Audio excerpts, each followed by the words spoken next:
I wish my work would stop making me into a turd burglar. You know what that is? It's when you're sitting in a stall and somebody tries to come in on you. And nobody talks about it either. It's like a violation to both parties. Nobody says a word when it happens.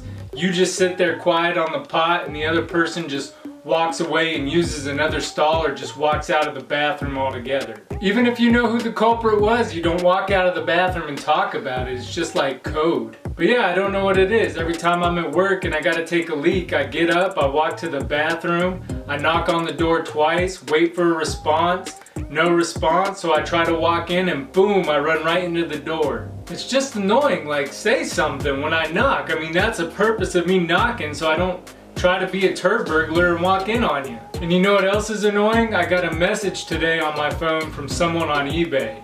And they said, what happened to my package? And I'm like, what? So I go to look at the tracking on the package that I sent them, and the tracking just says arriving late. So I messaged the guy back and I'm like, well, looks like it's arriving late. I mean, what do you want me to tell you? I'm not the post office. Does this guy think that I sat there, mailed this package out and followed it all the way to wherever it is now until it gets to his house? What happened to my package? Man, I don't have a crystal ball. But since I'm a top-rated seller, I can't sit there and be rude to people. I gotta act like I'm a Walmart employee in customer service or something. Actually, I'm not a top-rated seller anymore. That just changed today. Now I'm a top-rated plus seller. And oh my gosh, I've been getting ripped off this entire time, paying 13 to 15% seller fees on eBay. Did you know a top-rated plus seller only pays like half the fees that a top-rated seller pays? Yeah, I sold something for $102.50 today and I got like $95 of it. That's amazing. Before it would have been like 85, 87 or something like that. And the worst part is, all you have to do to be a top-rated plus seller is offer like 1-day shipping and free returns. Which I've been doing that the entire time I've been a seller anyway. I always immediately package the packages, put labels on them, and send them out. And then if they want to return it, eBay's gonna force a return anyway, even if you don't want them to return it. So this whole time I've just been like, here's the fees, let me pay them out. It reminds me a lot of 2021 when I sold off a majority of my collection. And I thought I was being a good seller by taking everything, putting them in flat rate boxes, taking them to the post office and sending them out. But after I got done selling everything, I realized that there was an online company you could go through that would pretty much cut all the shipping costs in half and still be able to use USPS and UPS. And man, I could have saved so much money. I don't remember the exact number, but I'm pretty sure it was like $3,000 to $6,000 I spent in shipping in 2021. But don't get me confused with the reseller. Sometimes I just sell stuff out of my collection to fund other stuff I want. Like right now I'm trying to get Earthbound. So I'm selling stuff from my personal collection to try to fund that. So to get this Earthbound, I've been digging deep into my collection. I've got this double shelf that my N64 kiosk sits on, and it has drawers, and then it has drawers behind those drawers. So I knew I had some Wii U Pro controllers that I never used that were sitting in the bottom back drawer. So I pull out the front drawer and I go in and I reach for the back drawer, and guys, we live in the South. I grab this drawer and I start pulling it out and I feel something on my hand. So I pull this drawer out and I set it on the chair, and would you believe it was a brown recluse on my hand. Thankfully it didn't bite me, but man, my heart was pounding so hard. And then you know Coyote Peterson from Brave Wilderness, you know, he always talks about these are very rare to see. Most likely you'll never see these things. Man, brown recluse, I see them all the time in this house. It was all lies. Like literally I saw one the day before when I moved my Mario statue. There was one under my Mario statue. And this is the cleanest room in the house. But yeah, sometimes I sell stuff out of my collection to fund bigger titles like Earthbound. I don't consider myself a reseller. I don't specifically go out looking for games to sell them. I go out looking for games to add them to my collection.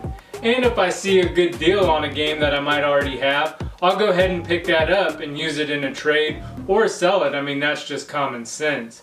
But it's not my main goal to buy video games to sell them. Usually if I'm buying a video game, it's to add it to my collection. But yeah, resellers are another annoying thing. Not all of them, of course. I have a lot of close personal friends that are actually resellers. But there are some really special resellers out there. I remember the first time that I ever came across a reseller. I was in Louisiana and I had a yard sale. And I had a little stack of NES games. Some were $4 games, some were $7 games. A little stack of them, I was asking $5 a piece. And this guy in a truck rolls up. He's this old 70-year-old guy, comes walking straight over to the NES games, picks them up and asks how much for the games. I'm like, yeah, this guy's not gonna play any games. I'm like, they're $5 each. And he's like, $5? Threw my games down. He said, that's too much. Knowing that his plan was most likely not to play the games, knowing that he was gonna sell these games, I'm like, so wait a minute. Me asking $5 is ridiculous because you want to buy them cheaper so then you can take them home and then sell them for $5. And he just kind of looked down, he's like, yeah. And then this guy proceeded to just start tearing up all my prices at the yard sale, even though everything was really well priced. That was the first experience I ever had with a reseller. And man, I could not stand resellers from that point. And then you have these resellers that get on Facebook groups and they post their huge pickups and they're all excited about it. And the only reason that they're excited is because they got it for super cheap and they're gonna make a lot of money off of it. They don't care about the hobby whatsoever. So I mean, to me, that kind of post is about as exciting as somebody taking their cryptocurrency and showing me how they made 20 bucks off cryptocurrency. I don't really care about your Dogecoin or that you're gonna make money off video games. I would much rather see somebody who's passionate, who's excited that they actually picked up this lot to either add to their collection or play the games. And then you have the ones that think they're doing you a favor. Hey, I'm going out hunting these games down, bringing you good deals. Actually, you're not bringing me good deals, you're bringing me full price eBay deals is what you're doing. And I could have found these games myself had your greasy fingers not went and picked them up first. You know how many yard sales I've been to and I go up and I ask the owners, hey, do you have any video games? And they say, hey, you're the third one to ask today. Yeah, thanks for all the favors you're doing me, because I could have got that deal. But no, there are a lot of good resellers out there, and I do have a lot of close friends that are resellers, like I said, so they're not all bad. But anyways, today we have 5 more games that we'll be adding to the collection. Let's check them out.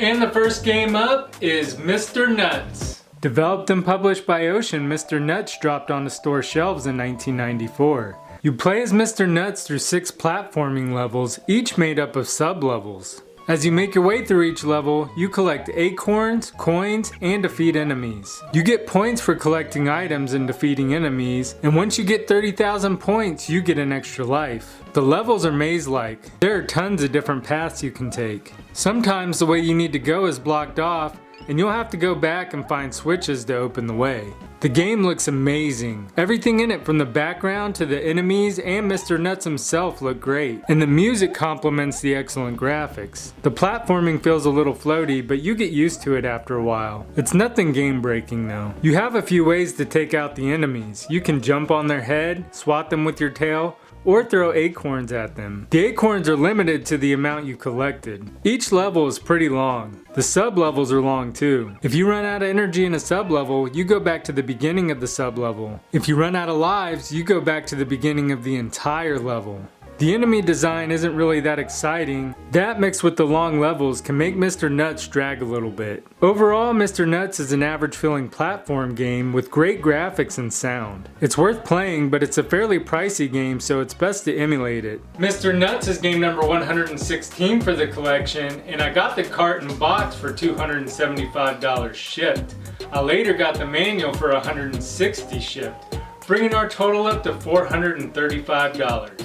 And at $435, that brings our total up to $22,014 for the SNES quest. So $435 for this game complete in box is an amazing deal.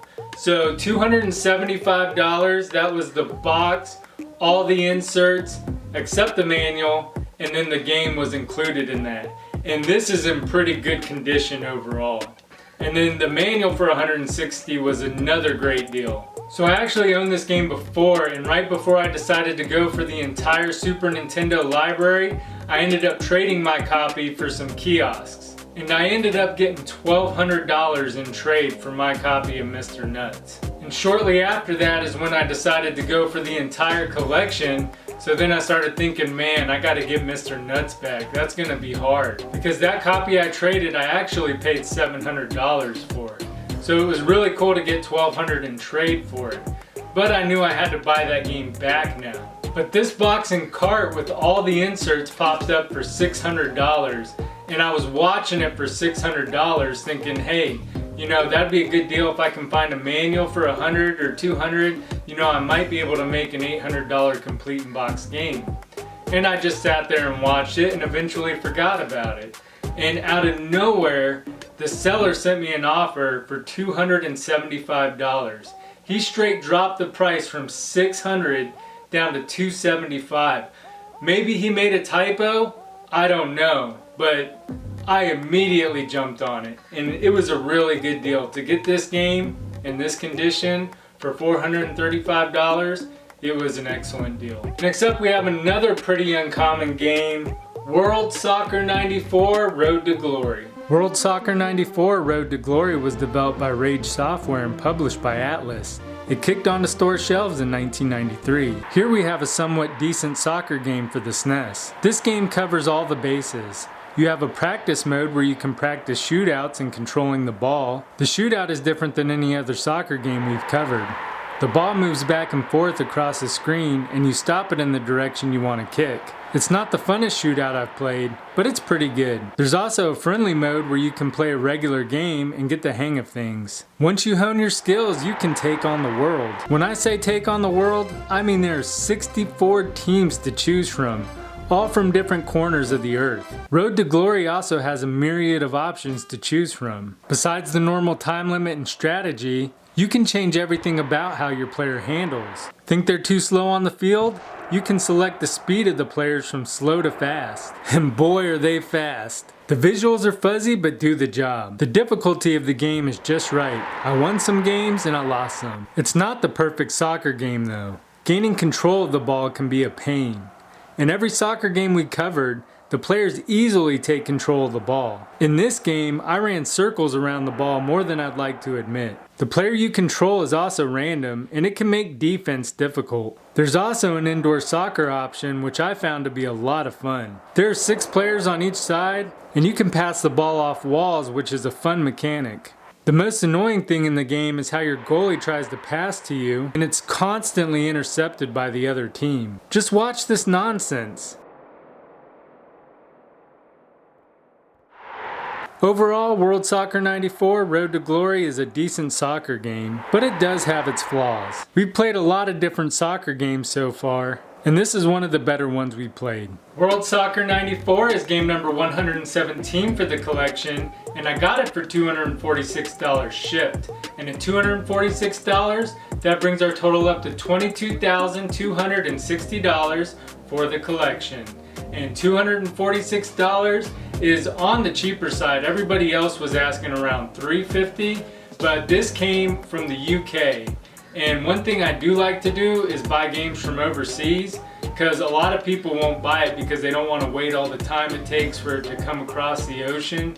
So you can get games a little bit cheaper when they're coming from overseas. Up next we have another pretty uncommon game, and that game is Dragon View. Dragon View was developed by Kotobuki System and published by Kemco. It released for the Super Nintendo in 1994. You're training to become a warrior and dating the master's granddaughter, Katrina, when she's abducted by a mercenary from the underworld. Now you must go on a quest to find your lost love. Dragon View is an interesting game because it combines the RPG and beat 'em up genres. It does a great job of it too. You go around talking to different people in different towns, finding clues and maps. The towns also have shops where you can buy items, and monks that will heal you and save your game. On your quest to find Katrina, you'll find a lot of paths are blocked, and you'll have to go on quests for people to unlock the paths. The story is narrated with text and is actually really interesting. Outside the towns, you'll see dust clouds that are moving around. If you run into them, you'll go into battle. In battle, you can earn jade, which is your currency, and gain experience points. The more experience you get, the easier the battles become. Being able to see the battles coming is a nice feature. One of the things I hate most about RPGs is exploring and constantly running into battles. By being able to see them, you can easily avoid them. The battle system is well done too. You can't just go in and button mash all the battles. They actually take some skill in hitting and dodging. One thing I'm not a fan of is the way you explore the open world. It's really weird, and just trying to enter a cave can be a pain because you have to line up right with it. The visuals are pretty pixelated while playing. My capture card upgrades the visuals so you can't tell as much, but yeah, everyone's got blank faces, and it can be difficult to navigate as you explore the land. However, it's not a deal breaker for the game. The thing I'm really impressed with in the game is the music. It sounds really good, and it changes as the mood of the game changes, so it creates a really immersive experience. Overall, Dragon View is a game worth playing if you have a chance to play it. Dragon View is game number 118 for the collection, and I have $400 in trade for it. And at $400, that brings our total up to $22,660 for the Super Nintendo Complete in Box Quest. And the next game up is Tecmo Super Bowl. Tecmo Super Bowl was developed and published by Tecmo, releasing for the SNES in 1993. Tecmo Super Bowl first released on the NES, and it was the first sports game that was licensed by the National Football League and the Players Association, allowing real teams and players. Tecmo Super Bowl is one of the most user-friendly football games we've covered. On offense, you select from plays using a combination of the D-pad and A and B buttons. On defense, your goal is to select what the other team's play is so you can stop them automatically. The visuals in the game look great. I especially like how you can select the weather from clear to raining to snow. But I do have some complaints about the game. First, when playing defense, if you get knocked down, it takes an extremely long time to get back up. By the time you do, the other team could be halfway down the field. And I'm not sure if it was the teams I chose, but I continually kept getting fumbles that I had no control over where the computer didn't. But the thing I dislike most about the game is the iron wall players. If you run into anyone, even your own team, it'll stop you dead in your tracks. You have to have a completely clear path to run the ball. Overall, Tecmo Super Bowl is a good football game for the SNES, and it's still worth playing today if you're a fan of football games. Tecmo Super Bowl is game number 119 for the collection, and price charting has it at $40. And at $40, that brings our total up to $22,700 for the SNES Quest. And the last game we have is F1 Rock Race of Champions. F1 Rock was developed and published by Sega and sped into stores in 1992. Race of Champions is an F1 simulator. Starting up the game, you have two options, training or Grand Prix. In training mode, you're given a bunch of funds to upgrade your car. You can upgrade the engine, front and rear diffusers, wings, tires, suspension, and add nitrous to the car. In Grand Prix mode, you have to earn money to upgrade your vehicle. The better you place, the more money you earn. Each race costs $1,000 to enter in the Grand Prix mode. So it's best to upgrade your car before entering the race, because if you don't have enough funds, your sponsor will cover the difference. Before each race, you have to qualify. You do 2 laps on the track and try to get the best time you can. After you qualify, you start the real race, which is 3 laps against 7 opponents. Everything looks pretty boring while racing. You have arrows to tell you a turn is coming up, but they don't always give you enough time to react. There is a map, but it's small and hard to focus on while driving, and it's not very clear anyway. The cars look really small in comparison to everything else, and the physics of the driving feel off. Anytime I started doing really good on a track, the other drivers would cut me off and make me spin out. One thing that's nice about the game is the upgrades to the car are noticeable. They actually change the performance of the car, so that makes the game more enjoyable. Overall, F1 Rock is a mediocre racing game. It's not unplayable, but there are better racing games on the system. F1 Rock Race of Champions is game number 120 for the collection, and I found it for $34 at a store on the way to pick up my SNES kiosk. And at $34, that brings our total up to $22,734 for the Super Nintendo Complete in Box Quest. Let's get these games on the shelf.